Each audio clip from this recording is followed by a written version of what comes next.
very, very unsettling. Think of how important music is to your church at times like this. That's intentional, isn't it? It has been a part of our tradition, and what I tried to do again in bringing together, how do you take a people who are hurting and bring healing? How do you take a people who are suffocating with hate and give them hope? Well, a part is through the musical tradition. That one of the things in our traditions I mentioned a moment ago that's so key is blues, the blues. We learned how to sing the blues. That's why suicide rate wasn't much higher. We started singing the blues. Well, people sitting there every Sunday, they know that music tradition. Many of them, as they turn their keys off, coming into church, weren't listening to gospel music. They were listening to our music out of our tradition. Blues, doo-wops, rock and roll, Anita Baker, Luther Vandross. That's our music tradition. That's a part of what helps us hold it together. So the same thing that helps them to hold it together out there helps them to hold it together in here. What was it you said about suicide? Blacks learned how to sing the blues rather than just giving up on life. A guy's wife walks out on him with his best friend. And he's crushed, so what does he sing? Instead of going out and taking the gun and killing, he sings a song, I'm going down to the railroad to lay my poor head on the track. I'm going down to the railroad to lay my poor head on the track. And when that locomotive comes, I'm gonna pull my fool head back. I'm not giving up life over this. That life goes on beyond this. This pain is just for a moment. This whole notion about what we're going through is only a season, and this came to pass. It didn't come to stay.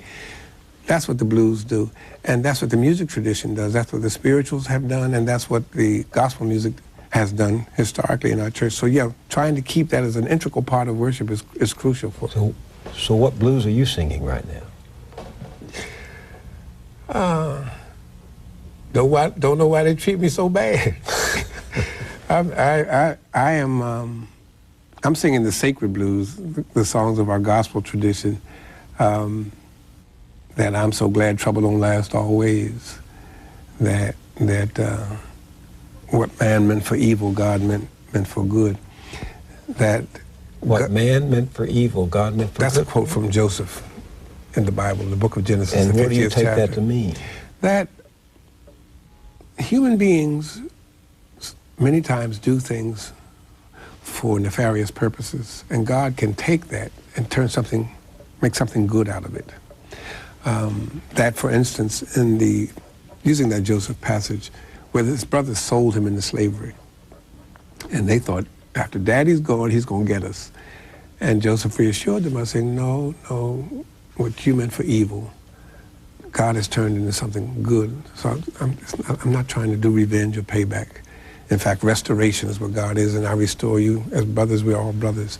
That those sound bites, those snippets were taken for nefarious purposes.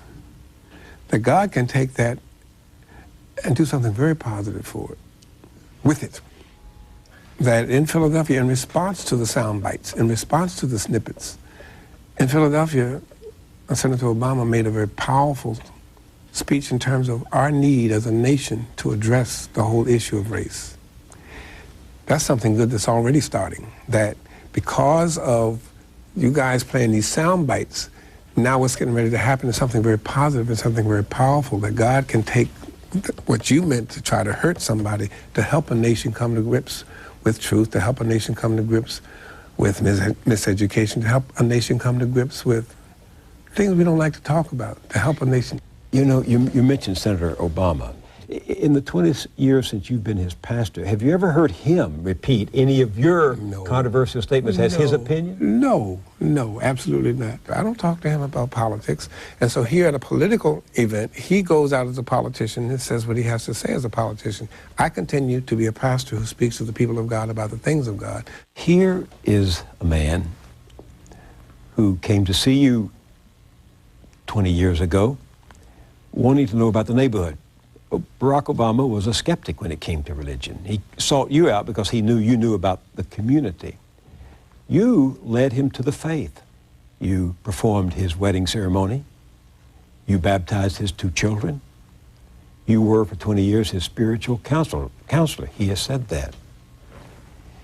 And yet he, in that speech at Philadelphia, had to say some hard things about you. How did it go down with you when you heard Barack Obama say those things? It, it went down very simply. He's a politician, I'm a pastor. We speak to two different audiences.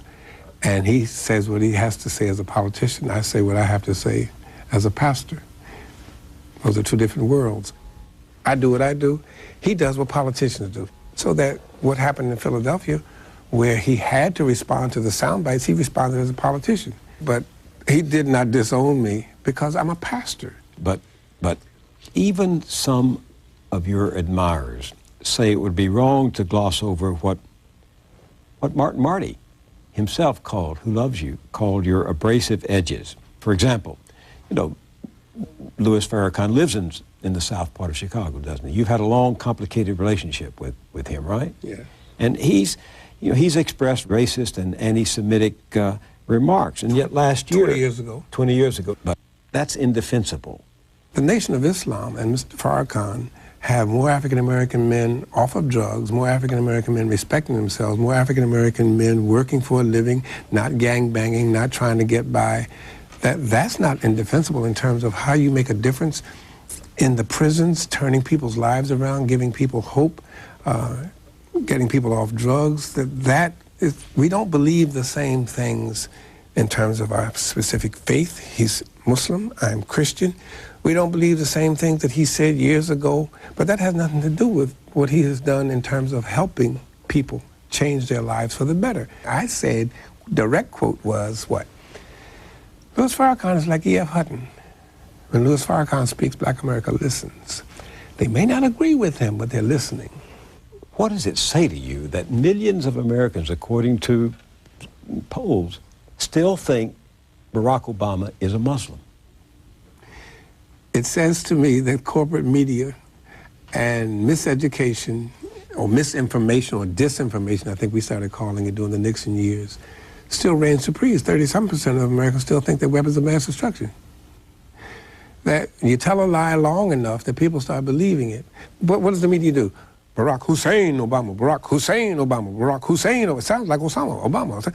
That kind of fear-mongering and based on ignorance. So that's why many people still think he's a Muslim. He went to a madrasa.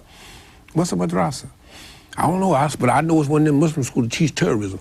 That kind of I don't want to think, just tell me what to think mentality is why so many Americans still think that. Our denomination, the United Church of Christ, has called for a sacred conversation on race in America. What are the steps that you think, from all of your experience, could be taken to move race relations forward? I think there are many. To start using Bill Jones's paradigm, that how one sees God, your theology, determines one's anthropology, and how you see humans determines your sociology, to look at how we've come to see race and others of other races based on our understanding of God, who sees others as less than important, less than my people. And where in our religious traditions are there passages in our sacred scriptures that are racist? They're in the Vedas, they're in the Babylonian Talmud, they're in the Quran, they're in the Bible. How do we grapple with these passages in our sacred texts? The same way you grapple with Judges 19, where it's all right for a preacher to have a concubine and cut her up into 12 pieces. We got to argue with our texts that are, as we've been struggling with, battling with, wrestling with, anti-Semitic. The Jews killed Jesus.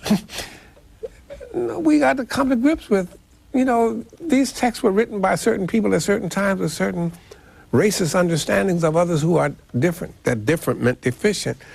That doing that with adults, but starting with kids. That begins the conversation that Senator Obama talked about that we need to have, and rewriting the curriculum in our schools to tell the truth in our schools.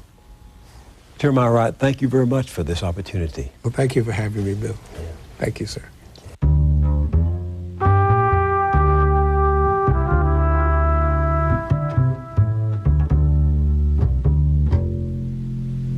That's it for The Journal.